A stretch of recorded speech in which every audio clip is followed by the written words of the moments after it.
Good morning students. Last video में हमने देखे थे कि जीव विज्ञान का जनक कौन था? अरस्तु। जंतु विज्ञान का जनक भी कौन था? अरस्तु था। और वनस्पति विज्ञान का थियोफ्रास्टस। हमने इतने नाम लास्ट क्लास में देख लिए थे। आगे हमने देखे थे कैरोलस लिनियस आया था। उन्होंने दो भागों में जो अरस्तु ने बांटा था जीव जगत को, उसी के लिए एक नया नाम दिया था जंतु जगत और पादप जगत। बाकी थ्योरी उन्होंने वैसा ही रखा था। अब इसके बाद हम देखते हैं कैरोलस लिनियस ने और क्या क्या काम किए थे। कैरोलस लिनियस एक वैज्ञानिक था। उन्होंने अपनी जिंदगी में जो भी काम किए थे वो दो के स्तर पर किए थे।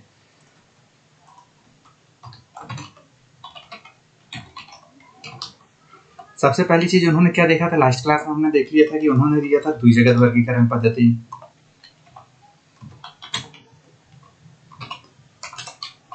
इसके अलावा और क्या दिया था इन्होंने? इसके अलावा दिया था द्विनाम नामकरण पद्धति। सारी चीजें इनके पास कैसी थी? दो के इसमें थी।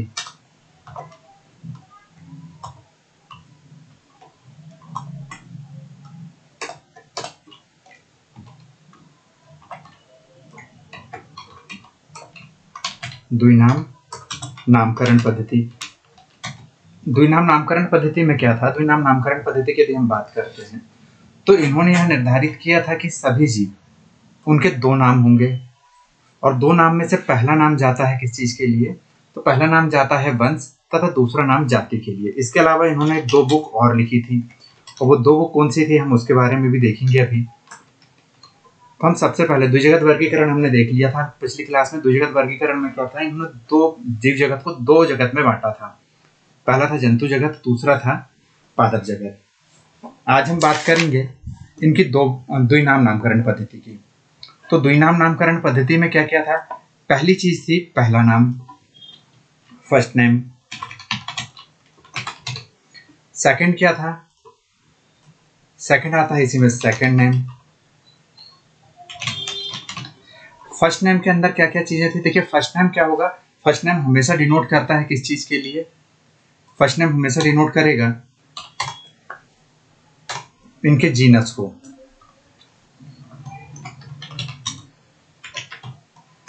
ठीक है। दूसरी चीज, इसका जो फर्स्ट वर्ड का जो फर्स्ट लेटर होगा वो कैसा होना चाहिए? वो हमेशा कैपिटल होना चाहिए। Is always capital. ठीक है। अब हम बात करते हैं सेकंड नेम की। सेकंड नेम जो होता है वो किस चीज को डिनोट करेगा? तो सेकंड नेम डिनोट करता है स्पेसिफिक एपिथेट को।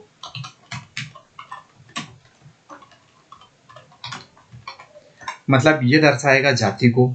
और इसके सारे लेटर, ऑल लेटर्स कैसे होंगे इसके? ये होंगे स्मॉल।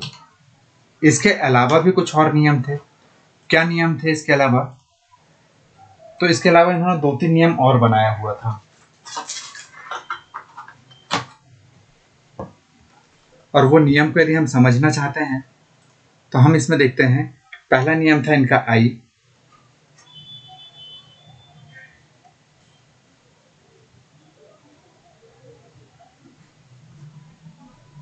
दूसरा था एल, तीसरा था यू। अब आई एल यू इसका मतलब तो जानते होंगे। चलिए आज हम थोड़ा सा इसका मतलब बायो में देखते हैं। आई का मतलब होगा कि यदि हम जब भी इसकी बात करेंगे तो ये इटैलिक फॉर्मेट में लिखा रहेगा। कब इटैलिक फॉर्मेट में लिखा रहेगा? इटैलिक फॉर्मेट में हम इसे कब लिखते हैं? जब यह कंप्यूटराइज्ड होगा। मतलब हम यदि एनसीईआरटी की बात में लैंग्वेज में बात करें तो हम इसे बोलते हैं रिटन। रिटन का मतलब होगा जब यह कंप्यूटर से टाइप होगा तो इसे इटैलिक में लिखा जाएगा। दूसरी चीज यू से आता है अंडरलाइन। और अंडरलाइन कैसा? सेपरेटली अंडरलाइन होगा।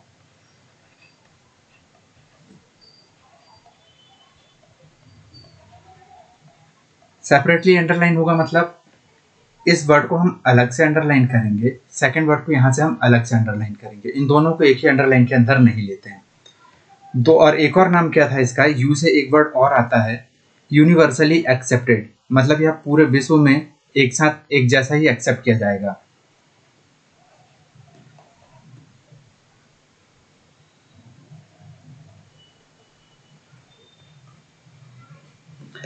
अब बात आती बीच में एल की। तो एल का मतलब क्या है? देखिए, एल का मतलब है कि यहाँ इसकी लैटिन ओरिजिनलिटी को दर्शाता है। या तो हम कंप्यूटराइज करेंगे तो इटैलिक में लिखा होगा, और यदि यू सेपरेट हाथ से लिखता है तो हम इसे सेपरेट अंडरलाइन करेंगे।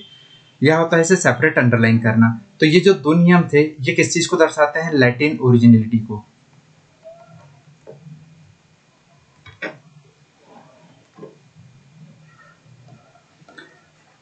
लैटिन ओरिजिन का मतलब क्या होगा? वहां पर जो भी चीजें लिखी जाती है इसी फॉर्मेट में लिखी जाती है। अब बात आती है कि यदि लैटिन ओरिजिन में है, किसी और दूसरे लैंग्वेज में हम इसे क्यों नहीं लिख सकते? तो लैटिन जो है एक प्रकार से डेड लैंग्वेज है। डेड लैंग्वेज मतलब आजकल यह लैंग्वेज बोली नहीं जाती है। और इसका सबसे बड़ा फायदा क्या होगा? तो इसका सबसे बड़ा फायदा यह होता है कि इसमें कोई नाम बदल नहीं सकते। अब इसके बाद तीसरी चीज आती है, इन्होंने दो बुक लिखी थी। दो बुक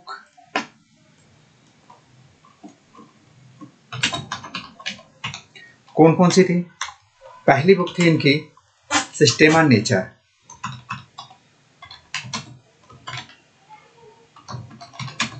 सिस्टेमा नेचर, यह इन्होंने बुक लिखा था, और यह बुक पब्लिश हुई थी फाइनली 1758 में। ठीक है, यह इनका 10वां एडिशन पब्लिश हुआ था। 10वां एडिशन का मतलब यह है कि इसके पहले इन्होंने 9 बुक और लिखी थी सिस्टेमा नेचर पर, जो आगे चलकर किसी कारण से इनको बदलनी पड़ी। तो जो 10th एडिशन था वो आया था 1758 में। सेकंड बुक थी इनकी स्पीसीज प्लांटेरम।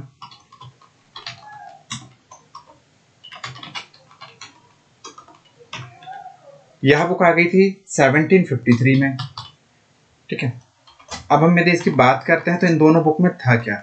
जैसे यहां से नाम से समझ में आ रहा है, प्लांटेरम। प्लांटेरम का मतलब होता है प्लांट। तो यह बुक जो लिखी गई थी वह प्लांट के ऊपर लिखी गई थी। और इस बुक में इन्होंने क्या लिखा था? तो इन्होंने, देखो, इसके पहले क्या दिया था? द्विनाम नामकरण पद्धति। तो इन्होंने उसके पूरे 2 नाम लिखे हुए थे किसी भी प्लांट के। क्वेश्चन यदि आता है कि प्लांट के 2 नाम कब से, किस डेट के पहले यदि इनलीगल थे या वैलिड नहीं हुए थे, तो 1753 के पहले जितने भी प्लांट्स के नाम थे वह अवैध घोषित हो गए थे। इसके बाद जो नाम लिखा गया इनका, वह सारे विश्व में एक जैसा माना जाता है। ठीक, यदि हम इसी प्रकार बात करेंगे जंतु की, तो जंतु के लिए जो 2 नाम थे वो 1758 के बाद से वैलिड हो गए। और यह किसने लिखा था? यह भी कैरोलस लिनियस ने लिखा था। अब हम अभी बात कर रहे थे बायोलॉजिकल नेम की। बायोलॉजिकल नेम यदि कंप्यूटराइज्ड होगा, तो यदि मैं जैसे ह्यूमन का नाम लिखता हूँ, मानव का नाम लिखता हूँ, तो हम उसे बोलते हैं होमो सेपियंस।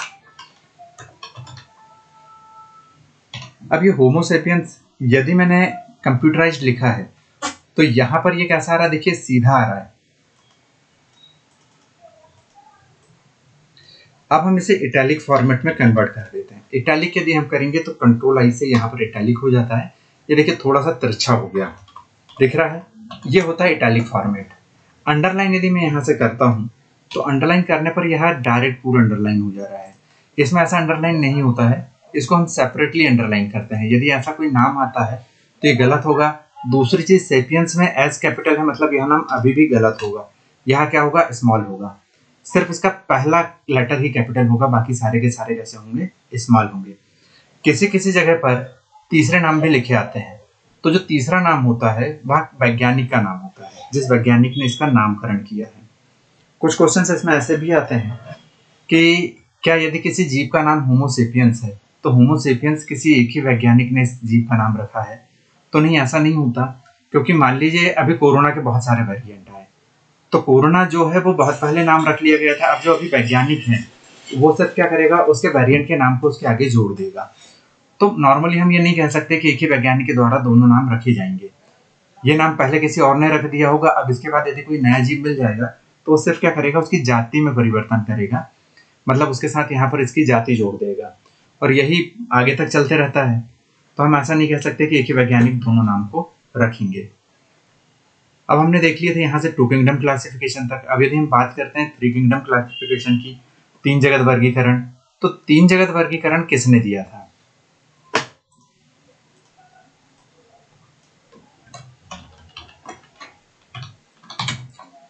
Third kingdom. 3 जगत वर्गीकरण को देने वाले थे हीकल। हीकल एक वैज्ञानिक थे और इन्होंने क्या दिया था तीसरे जगत में, इन्होंने इस जगत का नाम रखा था प्रोटिस्टा।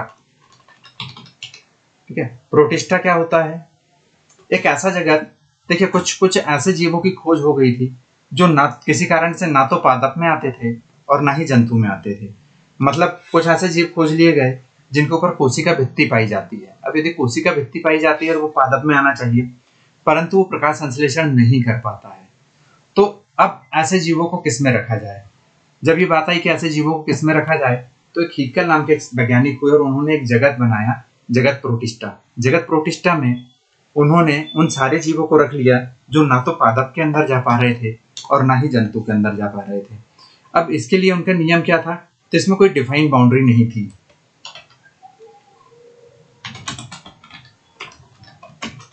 कोई डिफाइन बाउंड्री नहीं थी, पहली चीज। दूसरी चीज क्या था?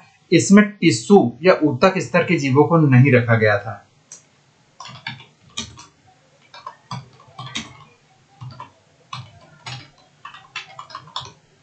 Leg tissue differentiation.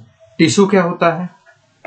टिश्यू एक ऊतक को कहा जाता है। ऊतक या टिश्यू ये एक समान काम करने वाले तथा दिखने में एक समान संरचना वाले कोशिकाओं का समूह होता है और इनका कार्य भी कैसा होगा? एक समान होगा। अब यदि मान लीजिए हम यहाँ पर बात करते हैं कि हमारे पास कोई एक ऑर्गेनिज्म है और यह कैसा है? बहुत सारी कोशिकाओं से मिलकर के बना हुआ है।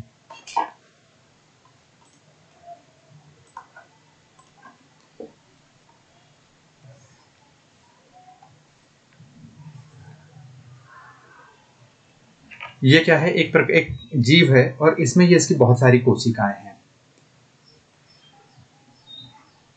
ये सेल है, ये अलग सेल है, ये अलग सेल है, ये अलग सेल है। तो देखो ये बहुत सारी कोशिकाओं का समूह हो गया। अब हम कैसे ऊतक बोलेंगे? हाँ, यदि हम उसे ऊतक का बोलेंगे, सब मिलकर के यदि एक ही प्रकार का काम कर रहे हैं। तो अब यदि ये वाली कोशिका श्वसन का कार्य कर रही है, इस कोशिका से श्वसन हो रहा है, इस कोशिका से उत्सर्जन का कार्य किया जा रहा है और इस कोशिका से जनन का कार्य किया जा रहा है। तो यहाँ पर हम एक चीज देख रहे हैं कि यहाँ पर जितनी भी कोशिकाएं हैं वो सब अपने अपने अलग अलग कार्य कर रही है। और जब ये यदि अलग अलग कार्य कर रही है तो हम यहाँ पर ऐसा नहीं बोल सकते कि सारी की सारी कोशिकाएं एक जैसा कार्य कर रही है, जिस कारण हम इसे ऊतक की श्रेणी में या टिश्यू के श्रेणी में नहीं रखते हैं। परंतु यदि हम बात करते हैं यहीं पर कि कोई एक और सेल है जो हमारे पास क्या कर रहा है? एक समान काम कर रहा है, यहाँ बहुत सारी कोशिकाएं मिलकर के।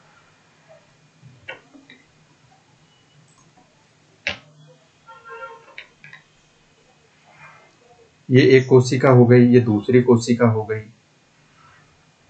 ये ऐसी बहुत सारी कोशिकाओं से मिलकर के बना है और ये सारी की सारी कोशिकाएं मिलकर के क्या कर रही हैं? श्वसन का कार्य कर रही हैं। और यदि ये सारे की सारी कोशिकाएं श्वसन का कार्य कर रही है, इनकी संरचना एक समान है, तो हम इसे ऊतक बोल सकते हैं। यह क्या होगा? एक प्रकार का ऊतक होगा। तो हम बात कर रहे थे जगत प्रोटिस्टा की। तो प्रोटिस्टा में जो हीकल ने जो प्रोटिस्टा जगत बनाया था, इसके अनुसार इसमें एक ही प्रकार के जीवों को रखा गया था जो बहुत सारी कोशिकाओं से तो मिलकर के बने हो लेकिन ऊतक ना बना रहे हो। इसके अलावा इसने कोई और दूसरी अच्छे से डेफिनेशन इसका नहीं दी थी। इसके बाद हम बात करते हैं चौथे किंगडम की।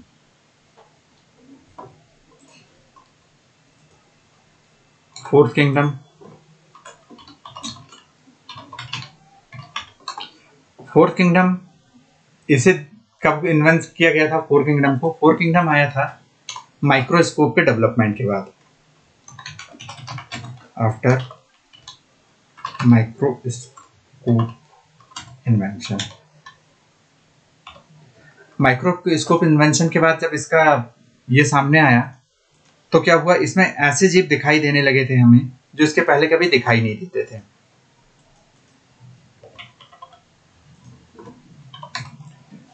तो इसमें कैसे जीवों को रखा गया? सारे के सारे माइक्रोस्कोपिक ऑर्गेनिज्म इसमें रख लिया गया।